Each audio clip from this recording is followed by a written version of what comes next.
I'm Alex Ronsley, and welcome to another episode of The Week That Was. This week on the show, we'll take a look back to the weekend as the Kings skated against the Prince George Spruce Kings up north, as well as the Merritt Centennials on Saturday night in a pair of games through the interior of BC. It leaves the Kings just one more road trip through the interior of BC, but that to come much later in the season. Now on Friday night, it was against the Prince George Spruce Kings, leg one of this season's Battle Royale. It was the first meeting between the two teams since a 2-2 tie back here in Powell River last November. It was a very entertaining game. Brendan Forbes tying the game in the third period. Jamie Phillips making some key saves, one in particular on the Fitzgerald triplets in double overtime. A lot has changed for both teams since that game. Of course, no more Brendan Forbes, no Jamie Phillips, and no Fitzgerald triplets for the Prince George Spruce Kings. A lot has changed, but it was a very tight game on Friday night. Here are the highlights. And that was from Ryan. Tor wanted to pinch down and grab the rebound, but ahead off the boards here for Leung. Kings in 2-on-1. Leung from the dot, he scores! Jared Leung picks up the crumbs in his own zone, skates down the right wing, and wrists one past Kirk Thompson. It's Leung's sixth of the season, and the Kings take the early lead here late in the first period of play. It's 1-0. We'll just calmly head it over to Pacheco. Now a long stretch feed. Bypass Christian, found LeBron. Now Christian in behind the D. A shot, he scores! Broken play, a 2-on-1 rush as a pass from the corner from LeBron. Found Bryant Christian. It's his third goal of the season. The Spruce Kings tie it up. It's 1-1. Supporting him there down low, that was Ryan Keys. Haven't seen a ton of him, but they're in on his zone here. As the Spruce Kings, a shot, they score! It's Justin Rye picking up on a loose crumb in front.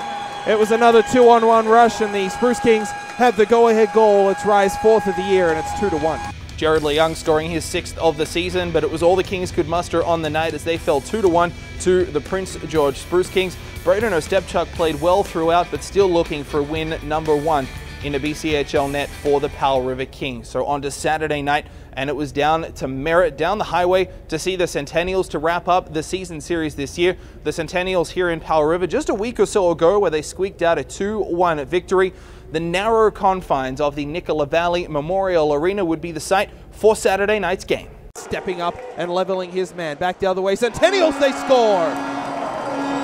Merritt has the game's first goal going back the other way. It might go to Brandon Lamont, and the Centennials have a 1-0 lead on Lamont's second of the season. Able to go in and bury that past Jonah Emo. As I said, I believe it's Lamont's second, but we'll wait for the call. We'll wait there. Loose puck to the side again. The Centennials trying to bat it home. They score again. Back-to-back goals. It's Harper's fourth of the season. And the Centennials, blink of an eye, 2-0. Deflects that back out to neutral ice. Joyol hard off the boards to Villeneuve. Tipped that, hit the skates of the linesman. Kings trying to dig it back in. Thought it was offside. Villeneuve has it and tried to go tight in there on still. Loose puck to the side. They score! Sens won't be happy about this as they will protest the offside call. And you know what? They have a case, but it's not going to be called back, I don't think. The Kings have a goal. James Neal leading the line down the bench. It will be Neal's second if indeed he did pot it home, and the Kings on the board here. It's 2-1. Into the right corner for the Ascents. Back to the point for Burks on the right point. Played it into the little bit, and they score! Beautiful shot from the slot there by Brandon Bruce. Somehow found some traffic, and a hole past Jonah Emo went high, block aside on the Kings netminder. And it hits on all fours there and accidentally sends Ripley head over heels. Chanter, wrist shot, scores!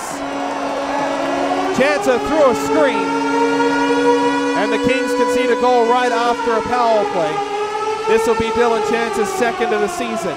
And the Centennials have a 4-1 lead. Icing waved off immediately by the linesman, so Joyol will go grab it with 1:15 left. Long stretch feed for Daniel Lane. Shot casual save there by Steele. Rebound to the side. Back to the point. Joyol, shot scores! Big slap shot from the blue line. Kings with a glimmer of hope here late in the third period of play. It's Joyol's second of the season. And the Kings, they trail by 2. It is 4-2. So once again, the Kings surrendering back-to-back goals, this time just 16 seconds apart to the Centennials, gave them a 2-0 lead. Kings got a bit of a break. Derek Baczynski in our post-game show confirming what we had thought during the broadcast, that indeed the Kings did get a goal that was offside to begin with. Puck came outside the blue line. So that was confirmed after the game. It ended up being James Neal's second of the season. So the Kings getting a bit of a break there, but unable to capitalize. Matt Joyol scored late for the Kings, as you just saw.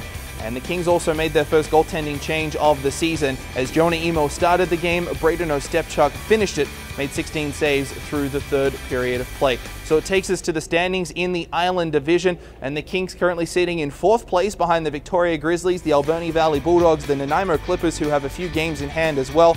The Cowichan Valley Capitals currently on the outside looking in. And it brings us to this weekend, a couple of crucial games in that Island Division. A busy weekend for the Kings, 3 games in 4 days as they head to Albany to take on the Albany Valley Bulldogs, the second game of the season series. The Kings losing the opener 4-3 in overtime. Revenge back at the Weyerhaeuser Arena coming up Thursday night. It's a 7 o'clock face-off.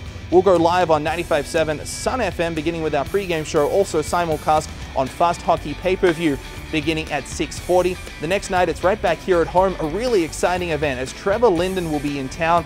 He will drop the puck, say a few words before the game as well. The pregame festivities get underway at 7:20 here at the HAP.